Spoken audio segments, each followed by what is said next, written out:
Okay, and then old rule of money is invest for the long term, and most people say invest in mutual funds. I personally don't invest in mutual funds, and most people, it's not a bad idea. But if you want higher returns with less risk and less taxes, then you have to first invest in your financial intelligence. So mutual funds have its place for most people, but I personally don't invest in them, and I'll go into why. So when somebody says invest for the long term, one of the problems I have with that is, what does that mean? Because that's the old rule. The new rule is you have to know the difference between buy, sell, and fool. And so when I'm buying and selling something or investing, this is the difference for me, okay? When I buy, let's say, a house or an apartment house, I buy it long. That means I want to hold on to my real estate forever. But what I do is I sell it every 30 days to my renters. So I hold the property forever. All these guys who are flipping property, the problem with flipping property is that you have capital gains tax all the time. You're losing money to taxes. It doesn't make sense. So buying, let's say, an apartment house, I have, let's say, a 500-unit apartment house today, and I started off with little individual houses. You know, the rule for getting rich is from Monopoly: 4 greenhouses, 1 red hotel. 4 greenhouses, 1 red hotel. So I started with small houses, and today we have big apartment houses, big commercial buildings, things like this. But the principle is the same, whether it's a small house or a big house. So I buy it. I intend to hold it forever. I'm going to pass it on for generations, but I sell it every 30 days. The same with oil.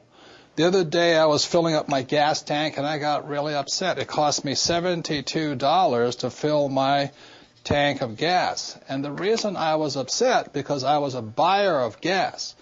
But then I went home that afternoon and I found oil hit approximately $140 a barrel.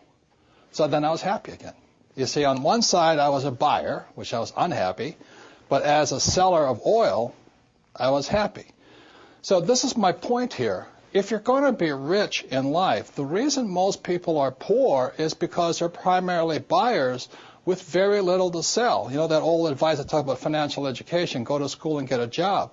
So let's say you sell your time, I'll sell it for $25 an hour. If that's all you've got to sell, you're not getting ahead, because the Federal Reserve keeps printing money faster and faster. You have to work harder and harder, then you get taxed harder. So if you're going to be rich, the thing my rich dad taught me was you have to have something to sell every single month. So every single month I'm selling my apartments, my units for 30 days at a time. I'm selling my oil, on the open market. And you look at what I did, even though I flunked out of high school twice and I couldn't write, and I really couldn't spell, is when I write a book, I write it once, but I sell it into 100 different languages throughout the world. So every quarter I'm getting a paycheck. So to be rich, it really understands the new rules of money requires you to know when you're buying, when you're selling. And that is essential to being rich today. Now, when I talk about the fool, it's called the greater fool theory. So like being a real estate guy, I go out there and somebody says to me, oh, this house is $100,000. But next year, it'll be worth $200,000. Generally, that's what's, what do you call those guys? Real estate brokers or mortgage brokers or stock brokers. As my rich dad said, the reason they're called brokers is because they're broker than you are. So they're telling you to buy this stock or this house because the price will go up. Again, that's capital gains, not cash flow. And then you become the greater fool. The people, unfortunately, who are hurting financially today in the housing market, they were the greater fool. They bought the idea that the price of real estate would keep going up. Well, as you and I all know, prices go up and prices go down.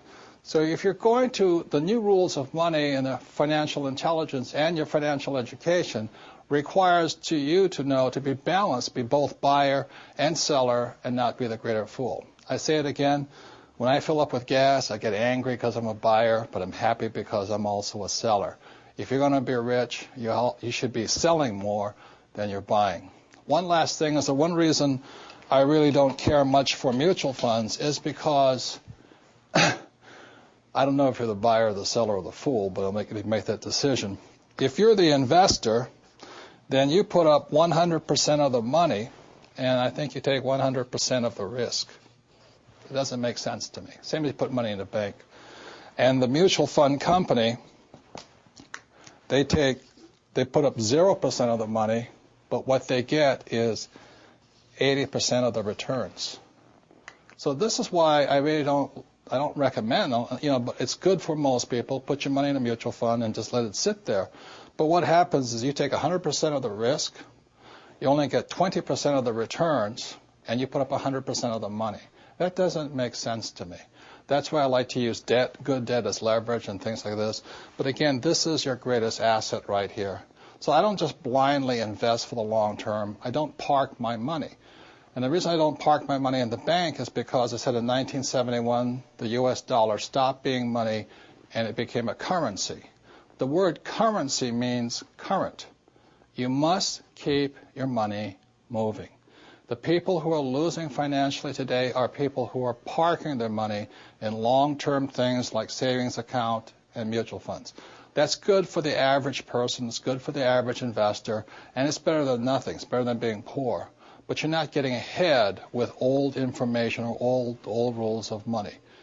I'll just pass this last thing along for those of you who say, well, I don't want to be an investor. It's too much work. I understand. It was years ago, a friend of mine, a friend of mine says, what would you say to the average investor? And my friend, who's a very rich man, said, what I say to the average investor is, don't be average. Because today, in this high volatile environment, the average people, the middle class, are getting wiped out. So those are the new rules of money. You don't invest for the long term. You have to know when to buy, when to sell, and when not to be a fool.